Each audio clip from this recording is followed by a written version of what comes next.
Hi, my name is Dell and welcome to Comic Snags. Okay, so I went to the swap meet and I bought two different stacks from two different vendors, and then I bought a really beat up Grail personal Grail book of mine because I didn't have it and I spent that money. I'm gonna let you know how much I actually spent it for. I spent $300 for this book and it was beat to crap.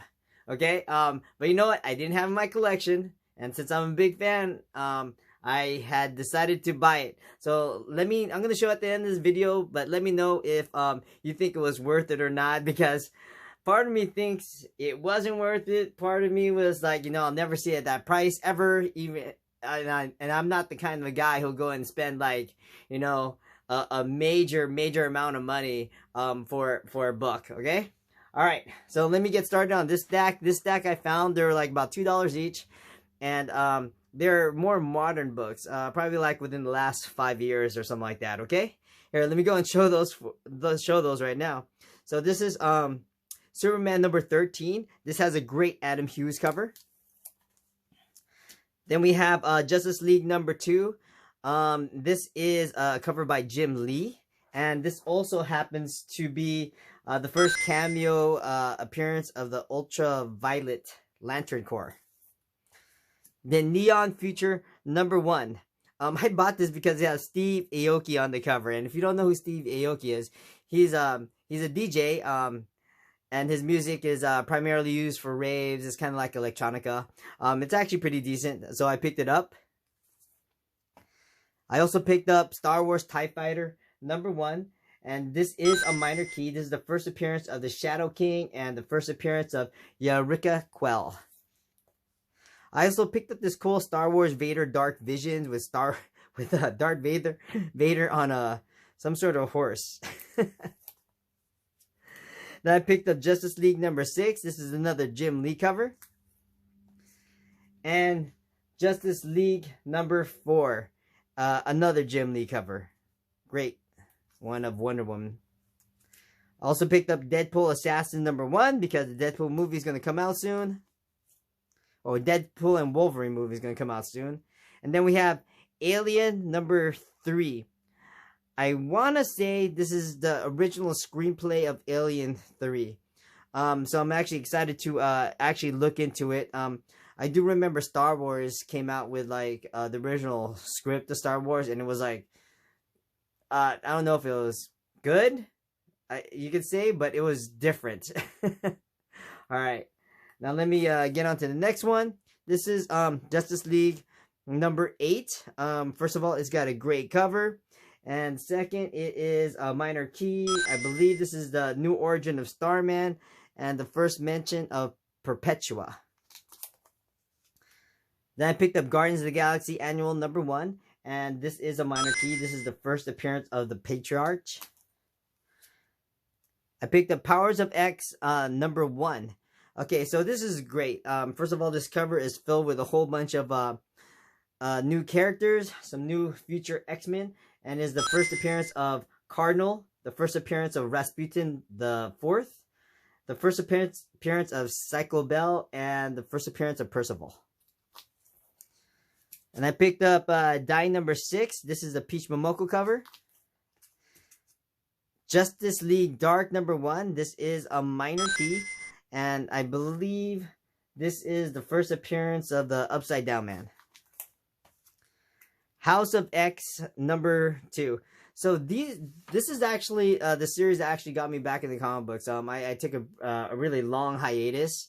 Then COVID hit and I started reading some more comic books and I got into it. And I went to my comic book shop and said, hey, what's hot? And he said the X-Men. And I was like, cool, I love the X-Men. And so I ended up starting off with House of X, and I thought it was fantastic. And this one I actually got in the second print, so I'm glad I actually found the first print of it. And this is a minor key. This is the retcon origin of Moira McTaggart and a cameo of the original Horsemen of Apocalypse. Then this is Justice League Oh no, I'm sorry. This is Young Avengers, Young Justice number 1, And I think this is a minor key. I think this is the first appearance of like a new team. And I picked up the Justice League number 2 as well. Or I keep saying Justice League, Young Justice. And I picked up Young Justice number 4. It was missing 3, but you know what? Not bad. So we have Black Panther number 1. And then I also picked up this, I guess like it's the first 11 issues of the Daredevil Chip Zdarsky run. So this is one. And this is actually a minor key. This is, what is this? The first appearance of Detective Cole. Yeah, the first and this is the second appearance of Detective Cole. And then I picked up number 3, all great covers. Number 4, I believe this was made by a kind of a famous artist. You know what? But then the cover is incredible. Here, I'm gonna end up finding out who it is, and I'll edit that in. And then Daredevil number 5. And Daredevil number 6. And I believe this is a... No, I think it's the next one. Daredevil number 7, yeah. Daredevil number 7, this is a minor key. This is the first appearance of Izzy Libris. And she is like head of a crime family, and she eventually becomes the Kingpin. And then I picked up number 8, number 9, throwback costume from Man Without Fear. Daredevil number 10, and Daredevil number 11. Great. There you go. Now let me go grab the next stack.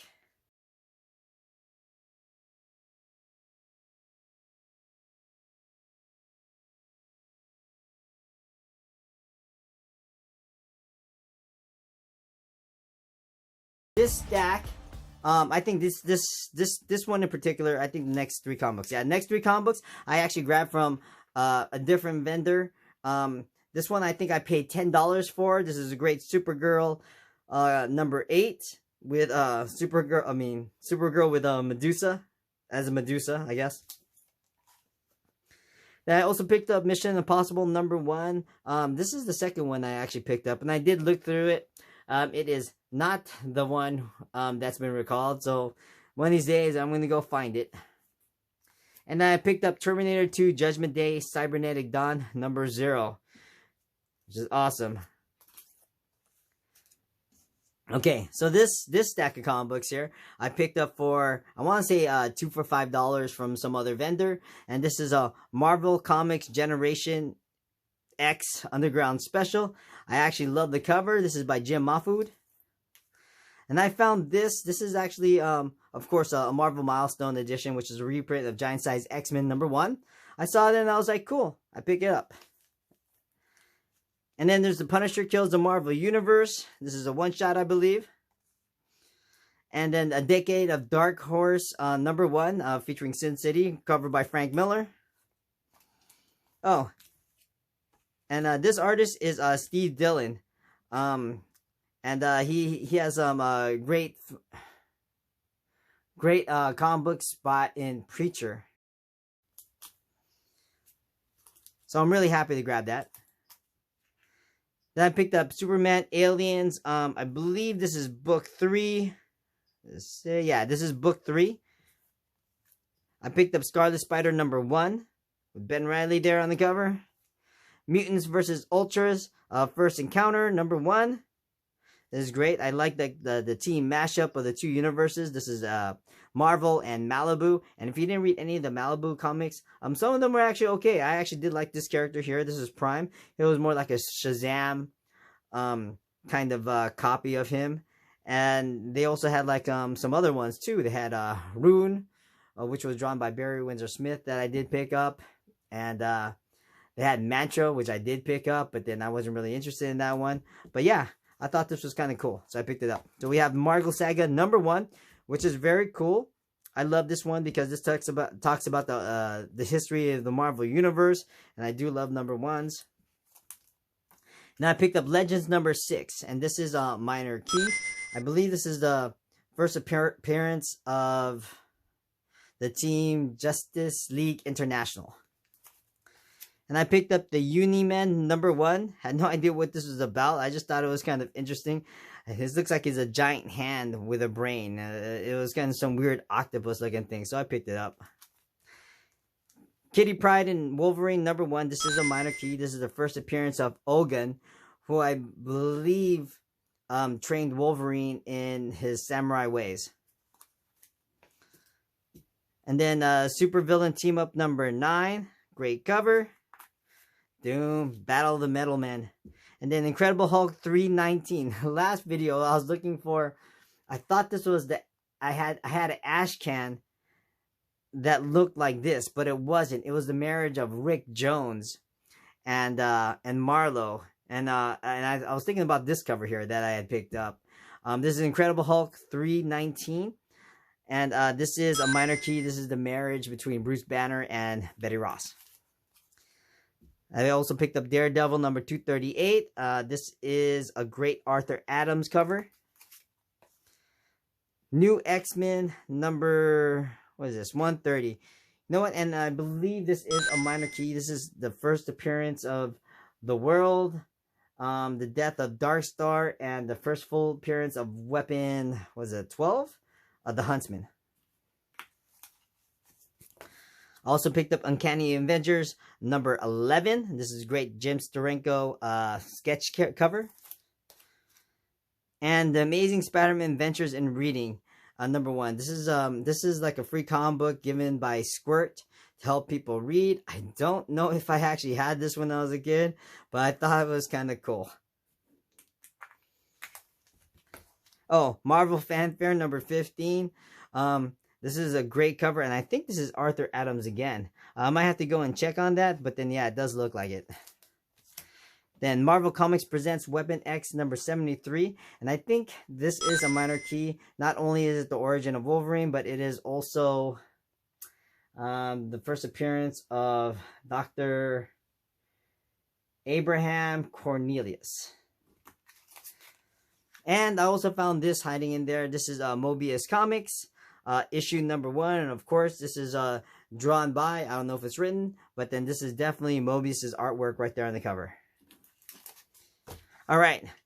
Now, those were the snags that I found from those vendors.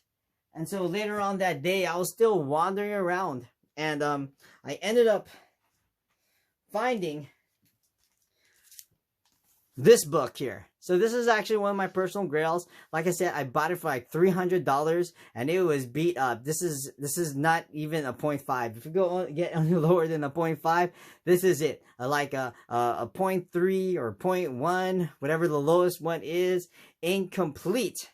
And I'll let you know why it is incomplete when I turn it over. But I bought it because, like I said, if I get anything in a higher grade, I'm probably not going to spend the money for it. So here it is. Giant Size X-Men #1. As you can see, it is tore up, man. It is missing a whole section here. You can barely see Wolverine's face. I was so excited to see it. He originally had a price for like $800, and I was like, yeah, there's no way I'm gonna pay $800 for it. And then he was like, oh yeah, you know, I'm selling it for half off right now. It's half off comic books. I was like, $400 is still a lot. Now, if he had said $200, I would have said yes. Here it is. He said $300, and it was right there. I was like, you know what? I don't know if it's actually worth $300. It probably isn't. But you know what? I don't have a copy of this. I really don't. And like I said, I'm not going to spend like $1,000 for a decent copy of Giant Size X-Men #1. Although it is my favorite team because this is a major key. This is the first appearance of Colossus, first appearance of Storm, first appearance of Nightcrawler, first appearance of Thunderbird. Was it the third appearance or second appearance of Logan? So it was like, you know what, should I get it? Should I not? But you know, I decided to go to the ATM and I pulled out $300 and I said, okay, deal. Here we go. But you know what? It is so incomplete. I'm going to go and I'm going to take this out because, you know, it can't get any worse than it is. But let me go and pull it out. All right. So there it is. Look, in all its battered glory, because at least it has some history to it. It does have its front page, but man, look at this. This is actually a taped on cover. I didn't go through it. I didn't open it because I thought it was a windy day at the swap meet, so I thought it was gonna just disintegrate in my hands. But it is so taped here, and of course I knew it because there was no back cover. But then not only was there no back cover, it was actually missing pages. It was actually missing the back cover and another page. And how do I know this? It's because I picked up to that other comic book. Where was it? Here it is. The giant X-size X-Men facsimile. And I was like, man, it's missing something. So I go in there and I look at the back. And it's missing, and it ends right here. I don't know if you can actually see it, but it ends right here, and it's missing one page and the back page. And of course, you know that here's the tape that shows that it's been taped on. And for a second, I didn't know what was going on with the staples. Right here. So I had to do some research, and I found out that these old books, they were stapled in the back, and then the square bound was put onto them. So yeah, so I was actually glad that someone just didn't take a staple gun and just staple it when everything was coming apart. But you know what? For $300, it's mine. And like I said, I'm not the type of person to get like $1,000 book, even, and a coverless $1,000 book. To boot. So let me know if it was worth the buy. $300, and I have a little piece of history, somebody else's history, looks like it, because they read through it, but it is mine now, and I'm somewhat happy, somewhat disappointed in it. But you know what, let me know if I got a decent deal for this comic book. All right, that's the last snag of the day. And hope you enjoyed this video. And if you want to watch more, another video, go ahead and click on the left. And if you haven't subscribed to me yet, go ahead and hit the button on the right. And those who have subscribed, thank you guys so much for putting up with me and my my comic book habit. All right, you guys. See you next time. Bye bye.